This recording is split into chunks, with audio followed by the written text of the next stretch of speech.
Guinée Bissau ko leydi hirnange Afrique heddondiraw he nyaw hunuko wi'ere noma ngo ganduɗa sabobinta ɗum ko ŋakkere lawlingol hunuko ñamdu moƴƴuru battindu he basal e ko nandi he mum. Mawɓe fulɓe ɗi biya ɗum gooru nde wonno ko nyaw ɓoyngu hakkundeji men kono han ɗum ɗi battina he bonnugol mbaadi kunule raɓaɓe ɓe ha he jeese maɓɓe. Jeɗɗi piccel joyi he temedere kala cukale ko daaɓaɓe nyaw ɗum ɗi wonani fedde daraninde kaɓagol mum caɗele ko ɗum waɗi nden yuɓɓina kawre hirjinoji to diwanuji he ɗum ɓursanintinede ko wayno gaaɓu he bafata funnange leydi ndi. Kono ɗum toɗɗi ko cuuɗi janngirɗi ɗi ñawdorɗi kañhe pelle cellal kirjinoɗe rendo sabu huɓindade laygol mum.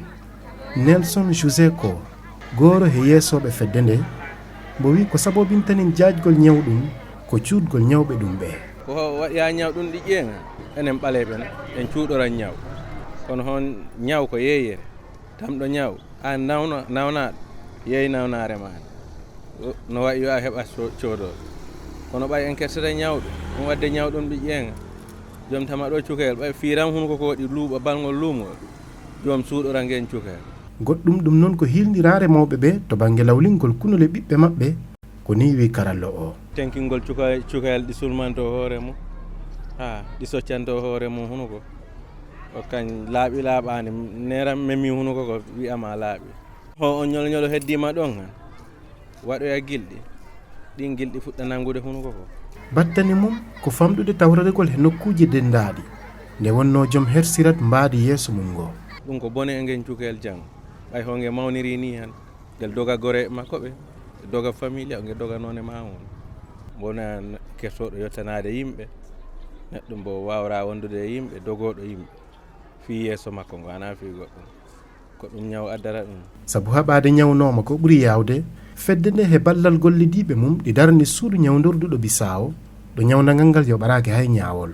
hono koko fuɗɗi addude balngol ngol saŋani naɓamo hospital hay buuɗo a yoɓara koko ñiire nde musarama nin a itere ñiire nde hay buuɗo a yoɓara a okkere lekki totteɗa kala pasiji maɗi jahaɗe e garsaɗe. Mamoudou Sambou e inde fedde cellal kirji noon rendo gaaɓu mo ɓangi aadi wonde ɓe jokkad waajade yimɓe ɓe no denora ñawɗum. Minen ko ɗum woni golle amen ɗen si on daari ɗo fayde yimɓe buyno ɗo ko ACC minen min naɓay o information ko min heeɓi ɗo kon ka centre ɗo mi yaha min haalna nene boboɓen min daara ɓe kadi ɓayi si min haali min waɗay visite min daaray si komin haali kon si ɓe wadde ɗum ɗon. Nooma ko ñaw hunuko ɓurongu rabde cukale fuɗɗorsa noon ko gañanɗe ɗakkude ndi ɓayɗi wondi he ñonkoroji puupoɗi bordi ñamondi toni ɗi he cekke neɗɗo o si tawi ñawdaka he waktu bone ɗe jaaja. Sandu cellal aduna yankeru OMS holli he talkuru mum wonde ko ɓuri 1,500 he aduna o ɓuri noon hewde cukale ko tamɓe ñawɗum ha tengti noon Afrique he Asie. Ousmane Aroune Mbalo Bissau, RFI.